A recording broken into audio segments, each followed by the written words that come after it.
Assalomu alaykum, hurmatli briefing qatnashchilari va tumanimiz aholisi. Bugungi chiqishimiz mamlakatimizda qonun ustuvorligini ta'minlash va korrupsiyaga qarshi kurashish borasidagi eng so'nggi, eng muhim huquqiy islohotga bag'ishlanadi. Shu yilning 22-iyun kuni muhtaram prezidentimiz tomonidan 1155 sonli qonun imzolandi. Ushbu hujjat korrupsiyaga qarshi kurashish samaradorligini oshirish hamda korrupsiyaviy jinoyatlar uchun javobgarlikning muqarrarligini ta'minlashga qaratilgan. Qonunning asosiy 3 ta ustuvor yo'nalishi: jazo choralarining qat'iylashtirilishi, korrupsiyaga oid jinoyatlarni sodir etgan shaxslar uchun huquqiy oqibatlar va sanksiyalar yanada kuchaytirildi.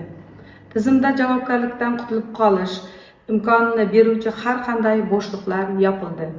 Davlat xaridlari va byudjet shaffofligi, davlat mablag'larining sarflanishi hamda mansabdor shaxslarning faoliyati ustidan nazorat mexanizmlari mutlaqo yangi bosqichga ko'tarildi.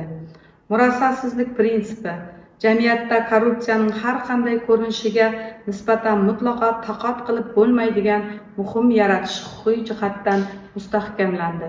Taxiatosh tumanida deputatlik nazorati: xalq deputatlari Taxiatosh tumani kengashi deputati sifatida ta'kidlaymanki, ushbu qonun joylardagi barcha rahbarlar va mas'ul shaxslar zimmasiga 2 karra mas'uliyat yuklaydi.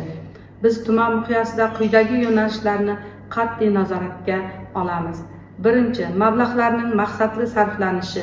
Tumandagi ijtimoiy sohalar, infratuzilma va obodonlashtirishga ajratilayotgan har qanday byudjet mablag'ining ochiq va shaffof sarflanishini ta'minlash. Ikkinchi, tizimli monitoring. Davlat idoralarining faoliyatida korrupsiyaviy xavf-xatarlarni barvaqt aniqlash va deputatlik nazoratini kuchaytirish. Uchinchi, aholi murojaatlari bilan ishlash.